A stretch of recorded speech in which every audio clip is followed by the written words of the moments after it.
بسم اللہ الرحمن الرحیم۔ ڈسکور اوریجنل کے معزز ناظرین، السلام علیکم۔ اب کس نمبر 806 ملاحظہ فرمائیں۔ میں نے رابعہ کو اپنے بازوؤں میں سمیٹ لیا۔ بدتمیزی مت کرو، وہ گھبرا گئی۔ ابھی کوئی آ جائے گا اندر سے۔ دیکھو چاند نکلا ہوا ہے، ایک اوپر ایک میرے سامنے۔ ایک مجھے کباب کی طرح لگ رہا ہے، دوسرا پراٹھے کی طرح۔ پراٹھا دور ہے، کیوں نہ میں کباب ہی کھا لوں۔ بھوک میں تم مجھے شامی کباب لگ رہی ہو۔ اس نے خود کو چھڑا لیا۔ اپنی شکل دیکھی ہے، جلے ہوئے پراٹھے جیسی ہو رہی ہے۔ اس نے مجھے انگوٹھا دکھایا اور اتر گئی۔ میں نے کہا بھاری اور گاڑی بند کر دی۔ میں نے سنا ہے تم ایسے ہی پراٹھے پکاتی ہو۔ ویسی ہی شکل بنا لی ہے میں نے۔ اس بات پر یاد آیا کہ کیوں نہ ہم رات کو کہیں جا کے پراٹھا کباب کھائیں۔ شامت اعمال آواز دے رہی ہے تمہیں۔ دیکھو جو ہونا ہے وہ یہاں بھی ہو سکتا ہے۔ ایک گاڑی میں ہم سب جا سکتے ہیں۔ مسز دلاور نمبر 1 اور نہ ہونے والی مسز دلاور نمبر 3 کا کیا ہوگا؟ وہ ہمارے ساتھ کیسے جا سکتی ہیں؟ انہیں چھوڑ جاتے ہیں۔ کالیہ کی بہن اور نوشابہ کے لیے کھانا لے آئیں گے۔ میں نے کہا چلو غالب سے بات کرتے ہیں، وہ کیا کہتا ہے۔ غالب نے تھوڑا سا تامل کیا۔ تم پھر پرانے ڈب پر آنے کی کوشش کر رہے ہو۔ اس وقت ہمیں جو سیکیورٹی حاصل ہے۔ غالب نے میری بات کاٹ دی۔ اگر دلاور نے ہم میں سے ایک دو کو اٹھا لیا تو حساب برابر ہو جائے گا۔ وہ ہاتھ پر ہاتھ رکھے نہیں بیٹھا ہوگا۔ نازو نے یہی کہا۔ کیا پتا وہ باہر نگرانی کر رہے ہوں۔ ہم نے یہاں آ کے عقل مندی کا ثبوت نہیں دیا۔ ایک تجربہ ہمیں پہلے ہو چکا ہے۔ اس نے ہماری ساری گفتگو سن لی تھی اور ریکارڈ کر لی تھی۔ وہ تہہ خانے کی بات تھی۔ میں نے کہا تم کیسے یقین سے کہہ سکتے ہو؟ تہہ خانے میں کسی کو کچھ نظر نہیں آیا تھا اور نہ محسوس ہوا تھا۔ غالب نے کہا یہ بھی تو ممکن ہے، اس نے پورے گھر میں جاسوسی کے آلات نصب کر رکھے ہوں۔ نازو بولی پھر تو ہم سب کو یہاں سے نکل جانا چاہیے۔ میں نے کہا میں تمہاری رائے سے اتفاق نہیں کرتا۔ جب تک دلاور کی بیوی یہاں ہے وہ کوئی کارروائی نہیں کر سکتا۔ اس کی بیوی کے ساتھ ہم جہاں بھی ہوں گے محفوظ ہوں گے۔ وہ گاڑی میں ہمارے ساتھ ہوگی تو کوئی بھی گاڑی پر فائرنگ نہیں کرے گا۔ رابعہ نے اندر سے آ کے کہا نوشابہ اپنے بچوں سے بات کرنا چاہتی ہے، وہ بہت رو رہی ہے۔ نازو نے غالب کی طرف دیکھا۔ بات کروا دو نا، اس کی بھی تسلی ہو جائے گی۔ میں نے کہا ابھی تک اس کے بچوں کو یہ معلوم نہیں ہے کہ ان کی ماں کو اغوا کر لیا گیا ہے۔ دلاور ان کو بہلا چکا ہوگا۔ خواہ مخواہ بچوں کو پریشان کرنے کی ضرورت نہیں۔ اور خود نوشابہ نے ہمارے خلاف کچھ کہہ دیا تو کیا ہوگا؟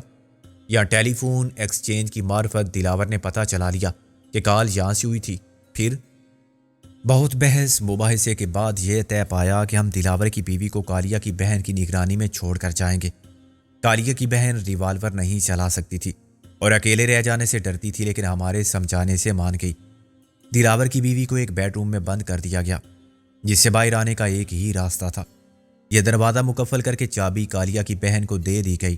خود کالیہ کی بہن نے اپنے کمرے کو اندر سے کنڈی لگا کے لاک کر لیا اور لائٹس آف کر کے سو گئی۔ ان دونوں میں سے کسی کا موڈ بھی کھانے کا نہیں تھا۔ ہم تاریکی میں باہر آئے، مگر سڑک کی روشنی اتنی تھی کہ باہر سے ہماری نگرانی کرنے والا کوئی بھی شخص گاڑی کو باہر نکلتا دیکھ سکتا تھا۔ جتنی دیر میں ہم اندر رہے تھے ٹیلی فون کی گھنٹی وقفے وقفے سے بجتی رہی تھی۔ یہ منظر یا وقار یوسف بھی ہو سکتے تھے، رابعہ کا کوئی موکل یا غالب کا دوست بھی ہو سکتا تھا، اور خود دلاور بھی، جو تصدیق کرنا چاہتا ہو کہ ہم یہاں ہیں یا نہیں۔ دلاور بے وقوف نہیں تھا۔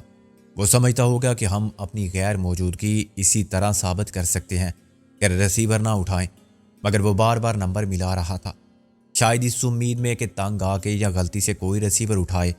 یقین نہ صحیح، اسے شک ضرور ہوگا کہ ہم یہاں بھی پناہ گزین ہو سکتے ہیں۔ احتیاطاً میں نے غالب کو ٹیکسی لانے کے لیے باہر بھیجا۔ وہ ٹیکسی کو کمپاؤنڈ کے اندر لے آیا۔ ٹیکسی وقار کی گاڑی کے پیچھے رک گئی۔ غالب نے گیٹ بند کر دیا۔ باہر کوئی ہے؟ کون ہے؟ میں نے کہا تمہیں کیسے اندازہ ہوا؟ دوسری طرف دو افراد خاصے مشکوک انداز میں کھڑے ہوئے تھے۔ میں ٹیکسی میں بیٹھا تو وہ ایک کار میں بیٹھ چکے تھے جو خاصے فاصلے پر کھڑی تھی۔ میں نے دیوار کے اوپر سے دیکھنے کی کوشش کی۔ کون سی گاڑی ہے؟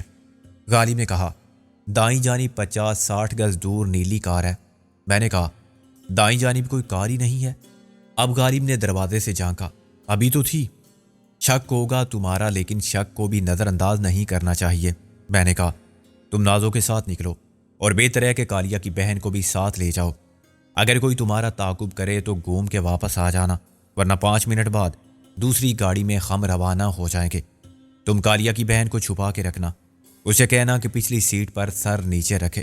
میں یہی احتیاط رابعہ کے ساتھ کروں گا۔ کوئی تعاقب کرے تو یہی سمجھے گا کہ گاڑی میں 2 افراد ہیں۔ ٹیکسی والا شور کر رہا تھا کہ دیر کیوں ہو رہی ہے۔ اسے ہماری حرکات و سکنات بھی شک میں مبتلا کر رہی تھی۔ گاڑی میں اسے تھوڑا سا دلاسا دیا اور چند منٹ بعد وہ نازوں کے ساتھ روانہ ہو گیا۔ کالیہ کی بہن پچھلی سیٹ پر بیمار بن کے لیٹ گئی تھی۔ میں گیٹ بند کر کے باہر جھانکتا رہا۔ میں نے غالب کو سمجھا دیا تھا کہ وہ خطرہ محسوس کرے تو پیچھے آنے والوں پر فائر کھول دے۔ ٹیکسی والا خود ہی ڈر کے گاڑی کو بھگائے گا۔ بازار میں یقیناً بھگدڑ مچے گی، اس سے فرار میں مدد ملے گی۔ غالب نے مجھے بتا دیا تھا کہ گڑبڑ ہوئی تو وہ سیدھے اپنے اخبار کے دفتر چلے جائیں گے۔ ہم پراٹھا کباب کھائیں یا دھکے کھائیں، ہماری مرضی۔ غالب کے خدشات غلط نہیں تھے۔ ابھی ٹیکسی باہر نکلی ہی تھی کہ سائیڈ کی کسی گلی سے ایک نیلے رنگ کی کار برآمد ہوئی اور میرے سامنے سے گولی کی طرح گزر گئی۔ میں نے اندر بیٹھے ہوئے افراد کی صورت کی صرف ایک جھلک دیکھی۔ میری زیادہ توجہ نمبر پلیٹ پر تھی، لیکن نمبر جان بوجھ کے خراب کر دیے گئے تھے۔ چند سیکنڈ بعد میں نے ایک فائر کی آواز سنی، پھر دوسرا فائر ہوا۔ اس کے بعد شور مچ گیا۔ چوک سے پہلے ہی گاڑیوں کے بریک لگانے، ہارن دینے، آپس میں ٹکرانے کی آوازوں کے ساتھ بہت سے لوگوں کے چیخنے چلانے کی آوازیں آئیں تو میں اندر بھاگا۔ 2 منٹ بعد میں نے رابعہ سے کہا کہ وہ گاڑی سٹارٹ کرے۔ یہ وقار یوسف کی کار تھی، جسے دلاور اینڈ کمپنی کے شکاری پہچانتے تھے۔ بظاہر اس میں صرف ایک عورت تھی اور وہ رابعہ کاری ایڈوکیٹ تھی جو کار چلا رہی تھی۔ پچھلی نشست پر میں دلاور کی بیوی کو دبوچے لیٹا ہوا تھا۔ رابعہ نے گاڑی کو مخالف سمت میں دوڑاتے ہوئے اپنی نظر عقب نما آئینے پر رکھی اور ہر لمحہ مجھے رننگ کمنٹری سے آگاہ کرتی رہی کہ پیچھے کون ہے۔ پہلے 1 میل میں رابعہ نے کئی گاڑیوں کو اوورٹیک کیا، مگر کسی گاڑی نے ہم تک پہنچنے کی کوشش نہیں کی۔ رابعہ نے 2 موڑ کاٹے۔ میں اپنے پیروں کے قریب سب مشین گن لیے بالکل تیار تھا کہ کوئی راستہ کاٹے تو اسے اڑا دوں۔ دلاور کی بیوی اتنی دہشت زدہ تھی کہ دبکی پڑی تھی۔ غالباً میرے بارے میں اس کا ابتدائی تاثر غلط ہو گیا تھا۔ اب میں اس کے نزدیک کسی بھی عام دہشت گرد سے مختلف نہ تھا، چنانچہ مجھ سے شرافت یا رعایت کی توقع فضول تھی۔ شاید اس کا شوہر میرے بارے میں ٹھیک ہی کہتا تھا کہ وہ کتے کی دم ہے، اور خود کتا ہے جو بھونکتا بھی ہے اور کاٹتا بھی ہے۔ ایک جگہ رابعہ نے کار کو بریک لگا کے روک دیا۔ رات کا اندھیرا تھا، خاموشی تھی۔ سکندر، غالب اور نازو کا پتہ کرو۔ کیسے پتہ کروں؟ ان کے آفس چلتے ہیں، وہ بولی۔ ابھی وہ آفس نہیں پہنچے ہوں گے، میں نے کہا، اور کار کے ریڈیو کو آن کر دیا۔ اس کی سرخ لائٹ چمکنے لگی۔ ہمیشہ کی طرح وہی بول ڈاگ کی گوراہٹ سنائی دی۔ کون بول رہا ہے؟ میں نے بھی وہی جواب دیا۔ تمہارا نام نہاد باپ، اس نے محتاط ہو کر کہا۔ چودھری صاحب؟ پھر جیسے کسی نے اس سے ریسیور چھین لیا اور میں نے پیڈرو کی آواز سنی۔ سکندری اعظم کی ناجائز اولاد، مجھ سے بات کرو۔ میرے بدلے میں دلاور کی بیوی واپس کرنا چاہتے تھے تم؟ میں نے کہا، ٹھیک سنا تم نے، تمہارا دھڑ میرے کسی کام کا نہیں، صرف سر مل جائے تو بھی غنیمت ہے۔ تمہیں بھی نہیں ملے گا۔ اس نے ایک ناقابل اشاعت لفظ استعمال کیا۔ میں نے کہا، ظاہر ہے جو چیز تمہارے باپ کے پاس نہیں تھی وہ تمہارے پاس کہاں ہوگی؟ اس نے مجھے لگاتار گالیاں دی۔ تم سے سودا کر لیا ہے دلاور نے، اس لیے تم بول رہے ہو، مگر تمہاری بولتی بند ہو جائے گی سکندر۔ میں کوئی کتا نہیں اس کا کہ میری زنجیر تمہیں پکڑا دے۔ میں نے کہا، اس کا کتا تو خاصا وفادار، معزز اور خوددار جانور ہے۔ اپنا موازنہ اس سے مت کرو، وہ برا مانے گا۔ سنو، ایک آفر میری بھی ہے۔ میں سن رہا ہوں۔ تم شیلی کی لاش کا پتہ بتا دو، میں بتا دوں گا کہ تمہارے باپ کی ہڈیاں کہاں دفن ہیں۔ میں نے پھر فلمی ویلن کی طرح کہکا مارا، ٹھہرو، جب تمہارا آقا تمہیں میرے حوالے کر دے گا تو پھر میں خود سب کچھ معلوم کر لوں گا اور تم بتا دو گے۔ ایسی کی تیسی تمہاری آفر کی اور تمہاری۔ دلاور سے کہہ دینا کہ اسے ایک اور موقع ملے گا، پھر میں سمجھ لوں گا کہ وہ جنگ کو محدود رکھنا نہیں چاہتا، خاندانوں اور رشتوں کو بھی داؤ پر لگانے کے لیے تیار ہے۔ اگر ایسا ہے تو سکندر اس کے چیلنج کو قبول کرتا ہے۔ میں نے پھر ریڈیو آف کر دیا اور ایریل کو دبا دیا۔ ابھی رات کے 10 بجے تھے۔ میں محسوس کر رہا تھا کہ رابعہ کے گھر سے نکل کے ہم نے اچھا ہی کیا تھا۔ دلاور فارغ نہیں بیٹھا تھا، اس نے ہمارے تمام ٹھکانوں پر پہرے بٹھا دیے تھے اور وہ راتوں رات کمانڈو ایکشن سے اپنی بیوی کی بازیابی کا پروگرام بنا رہا تھا۔ رابعہ نے کہا، تم کہو تو میں یہاں سے فون کر لوں؟ یہاں کون سے ماموں رہتے ہیں تمہارے؟ میں نے اس کوٹھی کی طرف دیکھا جس کی طرف رابعہ نے اشارہ کیا تھا۔ کوئی شریف آدمی کسی خاتون کو مدد کے لیے ایک فون کرنے سے انکار نہیں کر سکتا۔ میں نے کہا بشرطے کہ وہ آدمی واقعی شریف ہو اور خاتون تم جیسی حسین نہ ہو، وقت رات کا نہ ہو اور وہ اکیلا نہ ہو۔ تم تو بس بولنا جانتے ہو۔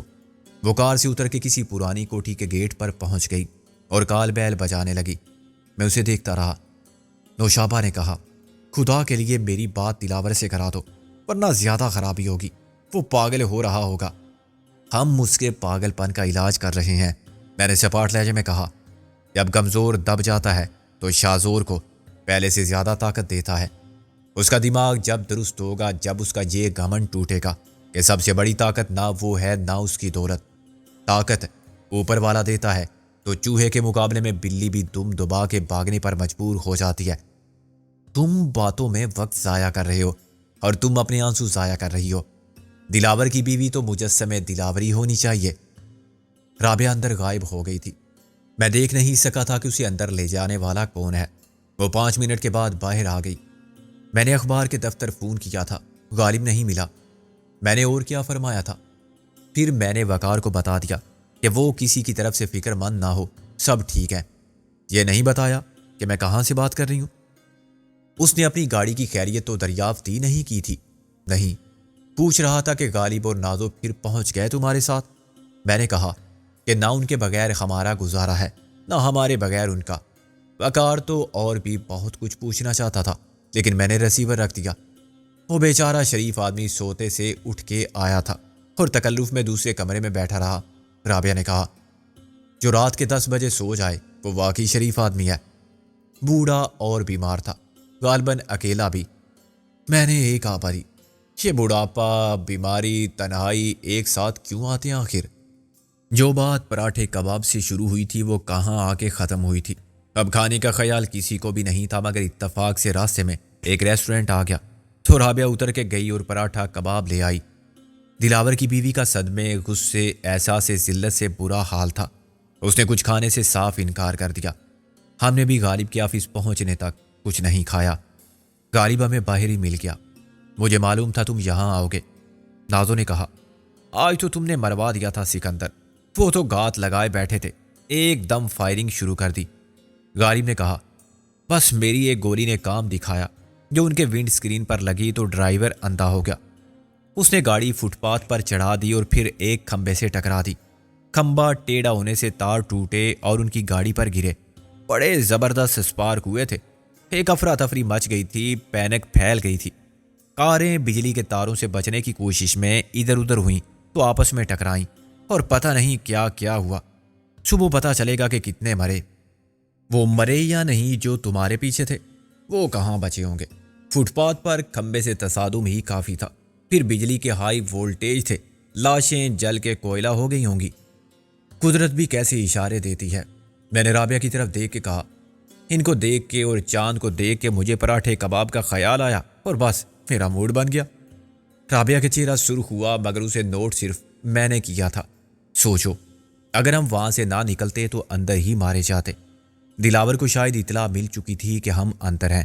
وہ اپنی فورس جمع کر رہا تھا اور حملے کی منصوبہ بندی میں مصروف ہوگا۔ میں نے کہا۔ اچانک اخبار کے دفتر کی کھڑکی سے سر نکال کے کسی نے کہا گلاب شیپ، گلاب شیپ۔ میں نے رابعہ سے کہا تمہیں بلا رہا ہے کوئی، گلاب صورت تم ہی ہو۔ غالب نے دانت نکالے۔ بنگالی چپراسی ہے۔ غالب کہہ رہا ہے ویسے نازو کو تم کیا سمجھتے ہو، کریلے کا پھول؟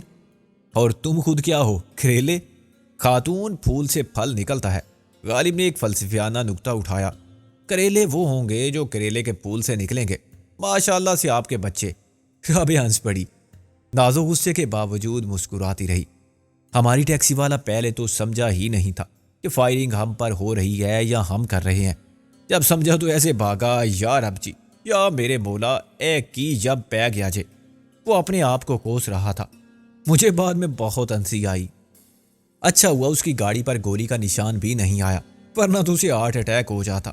بڑی مشکل سے سمجھا بجھا کے اور 500 روپے دے کر رخصت کیا کہ اب 2-4 دن گاڑی لے کر مت نکلنا۔ اوپر سے بنگالی پھر چلانے لگا گلاب شیپ اوپ کی پھون۔ تو غالب ابھی آتا ہوں کہہ کے چلا گیا۔ دلاور کی بیوی نے خود کو تقدیر کے رحم و کرم پر چھوڑ دیا تھا اور وہ خلا میں گھور رہی تھی۔ ہماری گاڑی آفس کی دیوار کے عین نسبتاً نیچے تاریک جگہ پر کھڑی ہوئی تھی۔ یہ جگہ بھی محفوظ نہیں تھی۔ دلاور کی بیوی اچانک شور مچا دیتی تو مجھے اس کو لے کر فرار اختیار کرنا پڑتا، ورنہ اخبار والے تو خود کسی سنسنی خیز کہانی کے پیچھے دوڑے چلے آتے ہیں۔ اس لیے میں بہت چوکس تھا۔ غالب کی غیر حاضری میں مجھے پیڈرو کا خیال آیا۔ اسے ریڈیو فون پر بٹھانے والا دلاور ہی ہوگا۔ دلاور کے لیے یہ سکون کی رات نہیں تھی۔ وہ نہیں چاہتا تھا کہ میں مایوس ہو کے اس سے رابطہ ہی ختم کر دوں۔ اس نے میری شرائط قبول کر لی تھی، مگر دوسری طرف سے وہ ہار ماننے پر تیار نہ تھا، اور اس نے اپنے سارے وسائل بروے کار لاتے ہوئے اپنی پوری طاقت کے ساتھ بیوی کی بازیابی کے لیے کوشش تیز کر دی تھی۔ وہ سمجھتا تھا کہ بچوں کو 1-2 دن سے زیادہ بہلایا نہیں جا سکتا۔ بچے اتنے چھوٹے بھی نہیں تھے، اور نوشابہ کی بہن بھی شک میں پڑ سکتی تھی کہ مری جانے کا پروگرام طے کرنے کے بعد اس کی بہن اچانک روپوش کیوں ہو گئی۔ اسے کتنے بھی ضروری کام سے جانا پڑتا، وہ فون ضرور کرتی۔ میرے اور دلاور کے درمیان ہونے والی گفتگو کا علم پیڈرو کو بھی ہو گیا تھا۔ اسے معلوم تھا کہ میں نے نوشابہ کے بدلے اس کو مانگا تھا۔ اگر یہ بات اسے خود چودھری دلاور نے بتائی تھی تو اس سے دلاور کی بد نیتی ثابت ہوتی تھی۔ وہ حسب توقع اپنے وعدے پر عمل کرنے کا ارادہ نہیں رکھتا تھا، لیکن یہ بھی ہو سکتا تھا کہ استاد پیڈرو نے خود یہ بات سن لی ہو۔ بہر صورت اس نے مجھے متبادل پیشکش کی تھی۔ اسے اندازہ ہوا تھا کہ اسے اپنی سلامتی کی فکر لاحق ہو گئی ہے، اور وہ سمجھتا ہے کہ چودھری دلاور پر 100% بھروسہ نہیں کیا جا سکتا۔ کوئی استاد پیڈرو اس کے بچوں کی ماں کے برابر تو کیا، اس کا پاسنگ بھی نہیں ہو سکتا تھا۔ غالب جلدی ہی آ گیا۔ وہ کچھ فکر مند اور سنجیدہ تھا۔ یار، ایک بری خبر ہے۔ سب سے زیادہ نوشابہ چونکی۔ کیا بری خبر ہے؟ غالب نے اسے سپاٹ نظروں سے دیکھا۔ خبر آپ کے لیے نہیں ہے خاتون، آپ کے لیے تو خوش خبری ہے۔ دلاور نے رابعہ کی کوٹھی کو دھماکے سے اڑا دیا ہے۔ رابعہ کا رنگ اڑ گیا۔ یہ کس نے بتایا؟ ایک گمنام فون تھا۔ غالب گاڑی میں بیٹھ گیا۔ اس نے کہا کہ اپنے مرزا غالب صاحب، بڑی رونق لگی ہوئی ہے یہاں، ہیں جی؟ خوب آتش بازی ہو رہی ہے۔ ایسا نظارہ تو ہم نے کبھی زندگی میں نہیں دیکھا تھا۔ آپ بھی آ جاؤ، تصویریں بنا لو۔ میں نے کہا الو کے پٹھے، یہ کیا بکواس ہے؟ وہ دلاور نہیں تھا؟ نہیں، مگر اس کے لہجے کی نقل کر رہا تھا۔ اس سے تو یہی ثابت ہوتا ہے کہ اطلاع چودھری صاحب کی طرف سے دی گئی ہے۔ یہ کتنی دیر پہلے کی بات ہے؟ ابھی تو آدھا گھنٹہ بھی نہیں ہوا، رابعہ نے کہا۔ غالب نے کہا، میرا خیال ہے کہ چودھری دلاور نے غلط فہمی میں ایسا کیا۔ پہلے میں نکلا تھا نازو کے ساتھ اور ہم ٹیکسی میں تھے۔ ممکن ہے کالیا کی بہن بھی ان کو نظر آ گئی ہو۔ میں نے اسے کہا تو تھا کہ سر نیچے رکھنا۔ وہ تو بیمار بن کے لیٹی تھی، مگر کیا پتا کسی نے دلاور کو اطلاع دے دی کہ وہ گاڑی میں پہنچے اور ٹیکسی میں تمہاری بیوی کو کہیں لے گئے ہیں۔ اس نے کہا ہوگا کہ پیچھا کرو، ٹیکسی کو روکو، گولی مارو انہیں، اور ناکامی کے بعد غصے میں پاگل ہو کے کہا ہوگا اچھا باقی سب کو فنا کر دو۔ اس کے خیال میں تم، رابعہ اور کالیا کی بہن اندر ہی تھے۔ یہ ہو سکتا ہے، بالکل ہو سکتا ہے۔ میں نے کہا، کیا کسی نے بم پھینکا تھا؟ نازو نے پوچھا۔ نہیں، ایک چشمدید گواہ کا کہنا ہے کہ اندر کوئی دیپک راگ گا رہا تھا، اسی سے آگ لگی۔ غالب نے کہا، مجھے تم الٹے جواب کیوں دیتے ہو؟ نازو بگڑ گئی۔ اس لیے کہ تمہاری کھوپڑی الٹی ہے۔ غالب نے کہا، بم نہیں پھینکا تو آگ کیسے لگی؟ جیسے میرے دل میں لگی ہوئی ہے اس وقت، جیسے شاعر اپنے اشعار سے اور مقرر اپنی تقریر سے جذبات میں لگاتے ہیں۔ اس کوٹھی کے بھی جذبات ہیں۔ کسی نے سامنے کھڑے ہو کے اسے بھوت گھر کہہ دیا ہوگا۔ سچ سن کے آگ لگ گئی اسے، جیسے تمہیں لگتی ہے۔ تم سچ بولتے کب ہو کہ مجھے آگ لگے؟ نازو نے تن سے کہا۔ کیوں؟ جب میں بھوت کی بچی کہتا ہوں تو تم چراغ پا کیوں ہوتی ہو؟ اس مرحلے پر مجھے دخل دینا پڑا۔ دیکھو، لڑنے کی بجائے ہمیں اس وقت اللہ کا شکر ادا کرنا چاہیے کہ اس کوٹھی میں جل کے خاک نہیں ہوئے۔ رابعہ نے کہا، چل کے دیکھ تو لیں، کیا پتہ یہ جھوٹ ہو۔ میں نے کہا، دیکھو گی تو زیادہ صدمہ ہوگا، یہ سچ ہی لگتا ہے مجھے۔ دلاور نے صرف جاسوسی کے آلات ہی نہیں لگوائے ہوں گے، ایسے آتش گیر بم بھی نصب کرا دیے ہوں گے کہ جب ضرورت پڑے، موقع ملے تو ایک بٹن دبائے یا سوئچ آن کرنے سے فیوز اڑ جائے۔ یاد ہے اس نے دھمکی بھی دی تھی۔ غالب بولا، اس کی یہ عنایت بے سبب نہیں تھی، وہ ڈرا نہیں تھا۔ میں نے کہا، اس حرام زادے کو یہ حرکت بہت مہنگی پڑے گی۔ اب میں بتا دوں گا اسے کہ کمینے پن میں بھی سکندر اس کا باپ ہے۔ دلاور کی بیوی نے خوف زدہ ہو کے کہا، دیکھو اگر غلط فہمی ہے کسی بات میں تو اس کا کیا قصور؟ نہیں، قصور تو ہمارا ہے، رابعہ نے تلخی سے کہا۔ مجھے بات کرنے دو اسے پلیز، اسے یقین آ جائے گا کہ مجھے کچھ نہیں ہوا۔ وہ منت کرنے لگی۔ کیوں؟ ہم پر کیوں یقین نہیں کیا تھا اس نے؟ اپنی طرف سے تو اس نے ہمارا قصہ پاک کر دیا، اب کس امید پر وہ سمجھتا ہے کہ اس نے میری بات کاٹ دی؟ تمہارا سب نقصان میں پورا کروں گی، میں اسے سمجھاؤں گی کہ تم شریف لوگ ہو، تم نے مجھے آرام سے رکھا ہے، میرے ساتھ کوئی زیادتی نہیں کی، میں اسے مجبور کروں گی کہ جو وعدہ کیا ہے اس پر قائم رہے، خوش فہمی ہے تمہاری کہ وہ تمہاری مان لے گا۔ اچھا مجھے اپنے بچوں سے تو بات کرنے دو، میں انہیں سب سچ بتا دوں گی کہ مجھے تمہارے باپ کے دشمنوں نے اغوا کر لیا ہے اور تمہارا باپ وعدہ توڑنے والا ہے، اس سے میری زندگی خطرے میں پڑ گئی ہے۔ وہ باپ کو مجبور کر دیں گے کہ پھر دلاور جو بات کرے گا اس میں دھوکہ نہیں ہوگا۔ نوشابہ کی بات قابل غور تھی، لیکن فوری طور پر میں اسے کوئی وعدہ کرنا نہیں چاہتا تھا۔ کالیہ کی بہن کہاں ہے؟ اوپر چوکیدار کے کمرے میں، وہ بوڑھا آدمی ہے، اکیلا رہتا ہے، اسے اپنے ساتھ لے جائے گا، غالب نے کہا۔ یہ اچھا کیا تم نے، رابعہ نے پھر کہا۔ سکندر واپس چلو، میں دیکھنا چاہتی ہوں۔ صدمے کی کوئی بات نہیں، مجھے تو اطمینان ہے کہ ہم سب بچ گئے، اس کوٹھی میں میرا کیا تھا؟ خرچ تو تم نے بھی کیا تھا، میں نے گاڑی سٹارٹ کی برائے نام، باقی سب پیسہ دلاور کا تھا جو حرام تھا، اس نے جس مقصد کے لیے خرچ کیا تھا وہ پورا نہیں ہو سکا۔ زمین کی قانونی وارث میں ہوں، وہ تباہ نہیں ہو سکتی، رابعہ نے کہا۔ رابعہ کی کوٹھی کے چاروں طرف ایک ہجوم حلقہ بنائے کھڑا ہوا تھا، پولیس کوشش کر رہی تھی کہ لوگ آگ بجھانے والی گاڑیوں کے لیے راستہ چھوڑیں۔ مشکل یہ تھی کہ اسی وقت سامنے سینما میں بھی فلم کا انٹرویل ہوا تھا، چنانچہ تماشا دیکھنے والوں کی تعداد بہت زیادہ ہو گئی تھی۔ سڑک کے دونوں جانب ٹریفک رک گئی تھی، کوٹھی سے اٹھنے والے شعلے محاورے کے مطابق آسمان سے باتیں کر رہے تھے۔ شعلوں کے عکس نے واقعی آسمان کا رنگ آتشیں کر دیا تھا، آس پاس کا علاقہ آگ سے روشن تھا اور دھوئیں کے بادل آسمان کی طرف اڑ رہے تھے۔ شعلوں کی تپش سے گرد و پیش کا درجہ حرارت بڑھ گیا تھا۔ فائر بریگیڈ والے ہر سم سے پانی کی داریں ڈال رہے تھے، لیکن آگ تھی کہ قابو میں آتی ہوئی محسوس نہیں ہو رہی تھی۔ رابعہ کے گھر سے ملحق گھروں کے مکین خوف و ہراس کی کیفیت میں اپنا اپنا سامان نکالے جا رہے تھے۔ سارا سامان لے جانا تو ان کے لیے ناممکن تھا، وہ قیمتی اشیاء دوسرے گھروں میں منتقل کر رہے تھے جو کچھ دور سڑک کے پار تھے۔ اس کار خیر میں کچھ لوگ نیک نیتی ان کی مدد کر رہے تھے، مگر میں نے ایک شخص کو دیکھا کہ وہ ریڈیو اٹھائے نکلا اور مخالف سمت میں چل پڑا۔ ایک آدمی کا گھر جل رہا ہو، اس کی زندگی کا اثاثہ خاک ہونے کا ڈر ہو تو اسے لوٹنے کی کون سوچ سکتا ہے؟ میں نے اس بے ضمیر شخص کو پکڑ لیا۔ کہاں لے جا رہے ہو یہ ریڈیو، چور کی اولاد، یہ میرا ہے، اس نے اکڑ کے کہا۔ میں نے اسے مارا تو وہ ریڈیو چھوڑ کے بھاگ گیا۔ میں نے ریڈیو اصل مالک کے حوالے کر دیا جو اتنی بد حواسی میں سامان ڈھو رہا تھا کہ اسے میری طرف دیکھنے یا میرا شکریہ ادا کرنے کا خیال بھی نہیں آیا۔ اچانک وہاں اندھیرا ہو گیا، شعلوں سے بجلی کے تار پگھل گئے تھے۔ مین لائن عین رابعہ کے گھر کے سامنے سے گزرتی تھی۔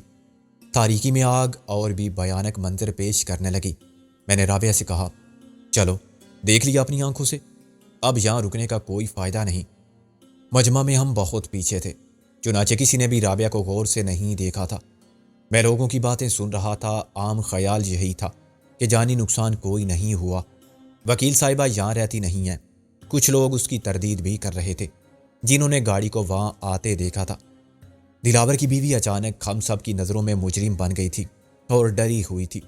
یہ سب اس کے شوہر کا کیا دھرا تھا، شاید پہلی بار اس نے کسی کے گھر کو آگ میں جل کے خاک ہوتے دیکھا تھا۔ ابھی 1 گھنٹہ پہلے وہ اس گھر کو اندر سے دیکھ کر آئی تھی، یہ کسی بھی طرح اس کے رئیسانہ گھر سے کم تر نہ تھا۔ شاید اس کی شان و شوکت دیکھ کے اس نے حسد محسوس کیا کہ یہ محل اس کے شوہر ہی نے رابعہ کو بنوا کے دیا تھا۔ ممکن ہے اسے علم نہ ہو کہ دلاور نے یہ محل چاندنی بیگم کی نظر کیا تھا، اور پھر چاندنی بیگم دولت کی اسی قربان گاہ پر قتل ہوئی تھی۔ تاہم وہ رابعہ کا دکھ اس کے چہرے پر پڑھ سکتی تھی۔ اس نے پیشکش بھی کی تھی کہ وہ نقصانات کی تلافی کر دے گی، مگر جیسے راکھ سے پھر دیواریں کھڑی نہیں ہوتی، ایسے ہی جذبات مر جائیں تو انہیں صرف دولت سے زندگی نہیں ملتی۔ جب ہم واپس جا رہے تھے تو خاموش تھے۔ گاڑی اب غالب چلا رہا تھا، اس کے ساتھ نازو چپ بیٹھی تھی۔ پچھلی سیٹ پر میرے اور رابعہ کے درمیان نوشابہ تھی۔ اب ہم کہاں جائیں گے؟ رابعہ نے اچانک پوچھا۔ غالب نے کہا، دنیا بہت بڑی ہے مگر اس میں ہمارے لیے جگہ کہاں ہے؟ غالب نے کہا، جگہ دل میں ہونی چاہیے، نازوں کا مسئلہ نہیں ہے۔